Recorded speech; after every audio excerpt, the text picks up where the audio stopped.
अस्सलाम वालेकुम वरहमतुल्लाहि वबरकातुहू। मरकज़ तसव्वुफ़ का ये ग़ुलाम सूफ़ी अमीरुद्दीन शाह कादरी शुक्तारी आप सब हज़रात की ईमाना खिदमत के लिए हाज़िर है। और सबसे पहले शुक्रिया मरकज़ तसव्वुफ़ के तमाम वाबिस्तगान का, तमाम मुरीदैन का, बिलख़ुसूस सरकार सूफ़ी गैसुद्दीन शाह कादरी शुक्तारी चिश्ती का। आज ग़ुलाम आप सब हज़रात से परवरिश के बारे में कुछ बात करना चाहता है।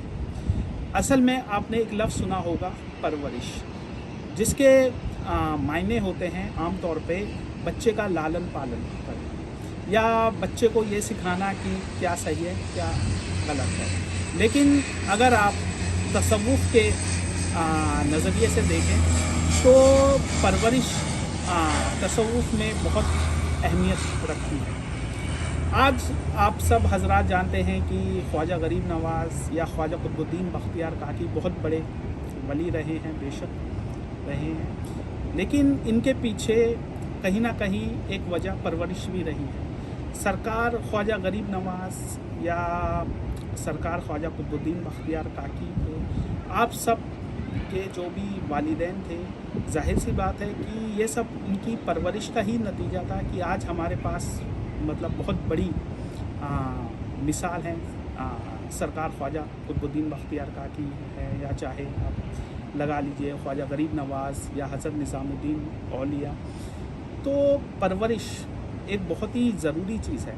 और ये बात सिर्फ़ ये ग़ुलाम की राय नहीं है, और जो कई डॉक्टर हैं या वैज्ञानिक हैं वो भी इस बात से मुत्तफ़िक़ हैं कि जब बच्चा माँ की कोख में पैदा होता है और उसके बाद 5 साल की उम्र तक जब बच्चे का मानसिक विकास होता है या उसका जब दिमाग बढ़ता है तो उस वक्त अच्छी परवरिश बहुत ज़रूरी होती है। कि यही वजह है कि जो हज़रत अबू तालिब का जो ख़ानदान है वो एक बहुत बड़ा ख़ानदान रहा है। हज़रत अबू तालिब ही एक ऐसे शख्स थे जिन्होंने सरकार दो आलम और मौला अली की परवरिश की थी। तो आप सब हज़रात के सामने बहुत ही मतलब अच्छी मिसाल है परवरिश की। आप ख़ुद लोग देख सकते हैं कि देखिए ये उनकी परवरिश का ही नतीजा था कि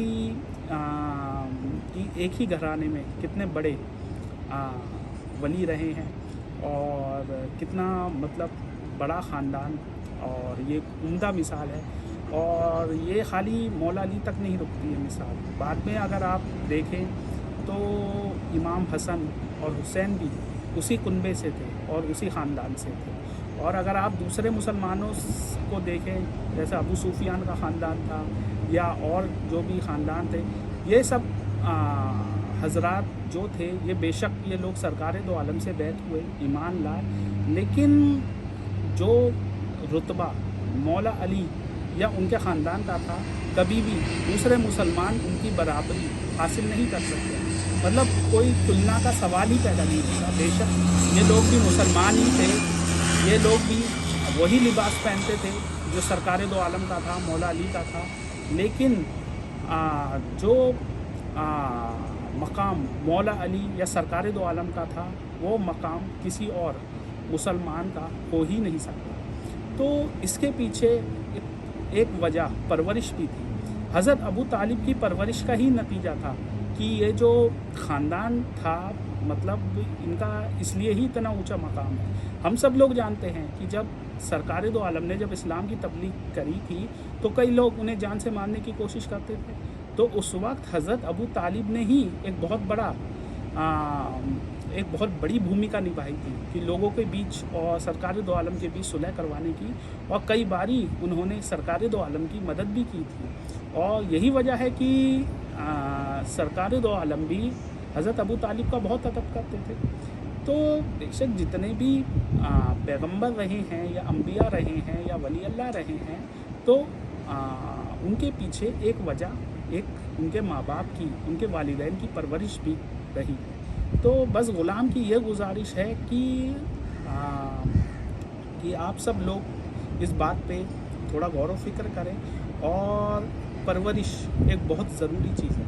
असल में वैज्ञानिकों ने एक शोध भी किया था जिसमें उन्होंने ये साबित किया था कि 400 बच्चे थे, उनमें से कई बच्चों के माँ बाप पढ़े लिखे थे, तो वो बच्चे मतलब अपने आप ही बुद्धिमान और अक्लमंद थे, क्योंकि इसके पीछे वजह उनके माँ बाप की परवरिश ही थी। जो बाकी बच्चे थे वो उन बच्चों के मुकाबले इतने बुद्धिमान और अक्लमंद नहीं थे जितने बुद्धिमान और अक्लमंद वो बच्चे थे, क्योंकि उनके माँ बाप पढ़े लिखे थे और ये एक अच्छी परवरिश का नतीजा था। तो अच्छी सोबत हमेशा इंसान को अच्छा ही बनाती है, बुरी सोबत बुरा ही बनाती है। शुक्रिया।